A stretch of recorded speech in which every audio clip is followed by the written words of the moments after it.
Merci Nascimento. Eh bien, comme annoncé en titre, des véhicules Made in Côte d'Ivoire, c'est désormais une réalité.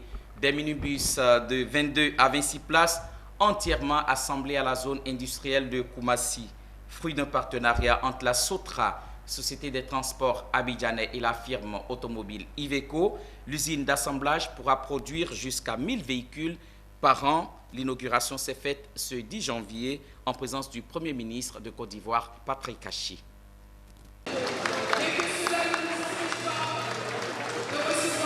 Delhi Ivoire, ce minibus flambant neuf à bord duquel descend le Premier ministre Patrick Kachi est entièrement assemblé en Côte d'Ivoire.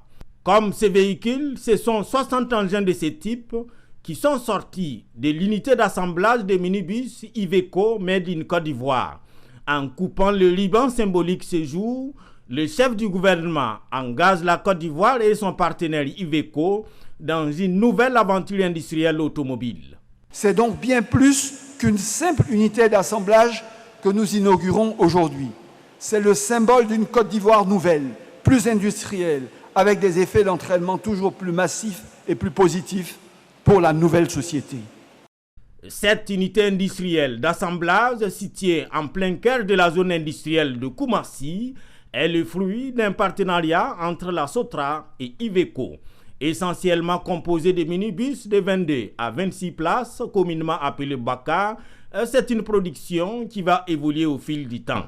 On va continuer à développer cet outil. En particulier, aujourd'hui, on est sur du minibus, mais il va y avoir des engins avec des plateaux, les Delhi Ivoire avec un plateau, par exemple, pour les artisans du BTP ou d'autres artisans. Il va y avoir des ambulances, des véhicules de ce type pour la police, la gendarmerie, c'est tout à fait possible aussi, comme ça a été cité. On va par étapes. Nous allons d'abord pour la satisfaction des besoins du monde des transports, c'est-à-dire le renouvellement du parc automobile. Il y a beaucoup de Baka qui circulent aujourd'hui, qui vont finir, qui vont sortir, il faut les remplacer. La joie, c'est le sentiment le mieux partagé à cette cérémonie d'inauguration d'Iveco Delhi Ivoire. Je pense que c'est le premier pas d'un grand projet.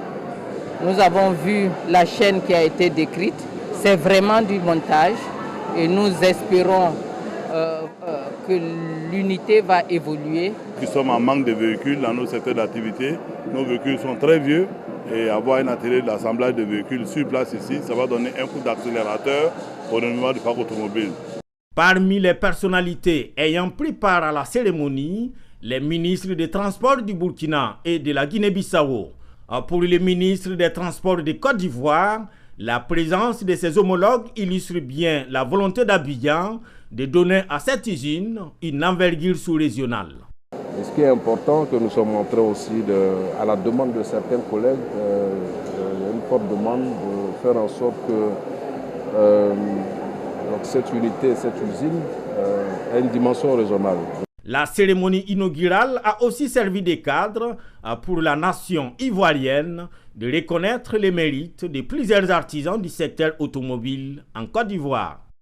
Nous allons faire mieux, à partir de cette distinction, faire mieux pour que véritablement les actions que nous menons jour et nuit puissent avoir un impact sur la mobilité de nos populations. À terme, la Sotra et son partenaire visent 2000 Delhi Ivoire par an. Cette unité de production règle aussi un autre problème, le chômage.